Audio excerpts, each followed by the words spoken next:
Hey fellow photogs, welcome to this video. This is UrbanEdge Academy, and on this video we're going to jump into what is in our case, what's in our bag here. We got a photo shoot later today. We got to prep this, we got to get everything ready, got to get organized, so let's dive in. Baby, I'ma hold you tight. Give me just another night. Maybe on the morning light, like we used to do when you were mine. Baby, I'ma hold you. All right, so this is a Pelican case. These are kind of the industry standard for hard cases for your gear. So let's jump into what we're working with today. So we're not going to be doing any audio today, so I'm going to get rid of the Rode microphone. We're shooting on a Canon 5D Mark IV, and for video stuff, to get our particular look, I use a 100mm macro here because it has image stabilization. Great for video work. Now we obviously, on our videos, we like that handheld kind of vibe. So we don't use a tripod, we don't use gimbals the majority of the time because we want a little bit of a shake. All right, it's really a dance between the photographer and the model. Here's the first thing. We got card reader stuff getting cleared off right now, and we're going to be shooting with this mostly. Now, the second thing I want to do, clean up these lenses, make sure they're in good working condition so we don't have any spots on them and things like that from a previous shoot. The other lens we might use today, depending on the architecture around kind of what's inspiring, is a 35mm 1.4. This is from Sigma. And yeah, their art lenses are absolutely amazing. Highly recommend.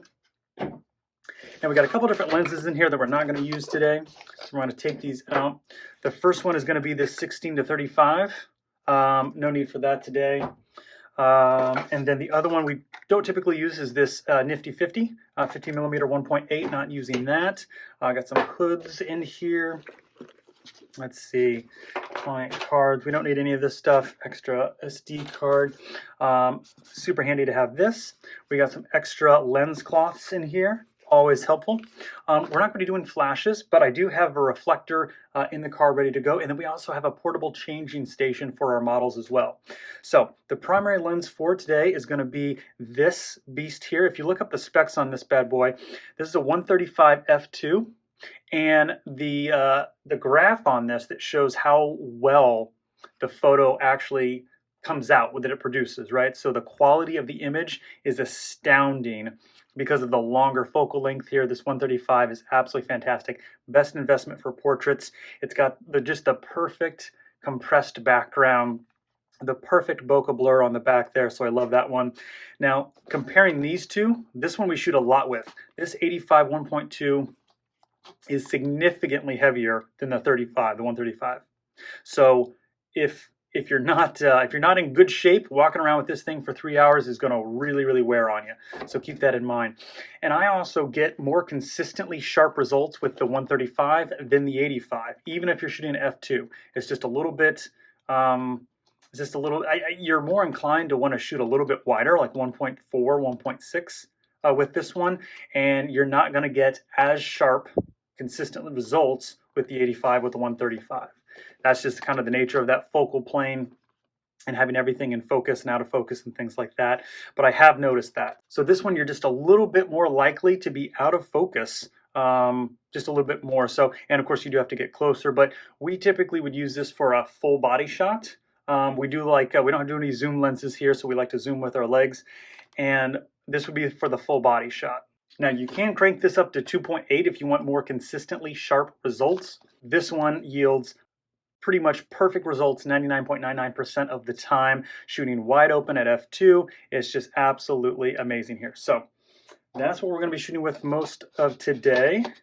So we're going to get this guy prepped and ready to go. Make sure it's got all of the dust and lint off there, because things get crazy during photo shoots when you're grabbing for gear.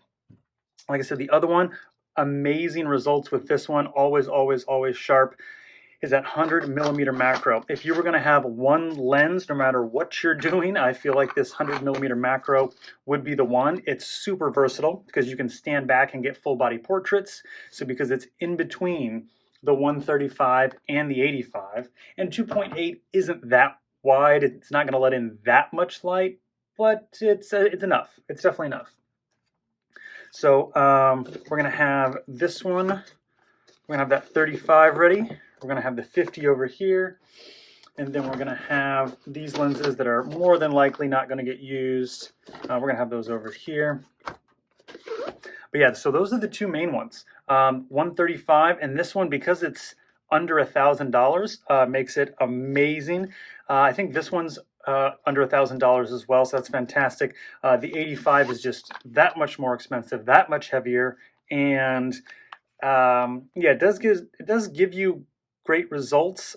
If you can nail it at 1.2 or 1.4, I encourage you to try, because the results are absolutely amazing. But yeah, it's kind of like a novelty. We want to make sure we get the video stuff with 100, and then the photo stuff with a 135. And then if you want to jump in to do some experimental shots that might not count, if you've already got that, it's nice to slap on the 85 to get a couple of those just to see if they turn out at the widest open. So do 1.2, 1.4, and just see how they turn out.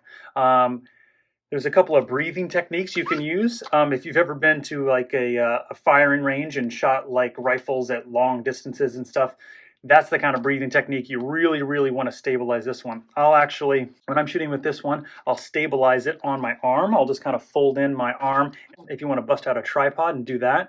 I also have a monopod. It's a carbon fiber monopod. I think it's from Manfrotto.